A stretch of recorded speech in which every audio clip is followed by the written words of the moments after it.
Hi there, Miss Jess back again, this time to chat math. Today we're going to be talking about how to support children in demonstrating a strong sense of counting. This is one of my favorite things to discuss because I love to bake. And is there a better way to discuss counting other than in the kitchen? Well, maybe, but I prefer to talk numbers during meal prep. Some ideas for kiddos would be to count out the silverware and place it where everyone will be eating.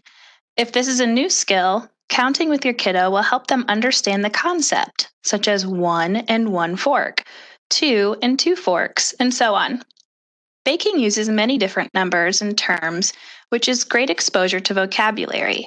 When baking, you could help your kiddo measure 1 teaspoon of baking soda or 2 cups of flour.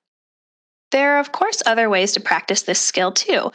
Maybe a scavenger hunt to find groups of items representing each number 1 through 10, such as one rock, two flowers, or three leaves. Happy counting!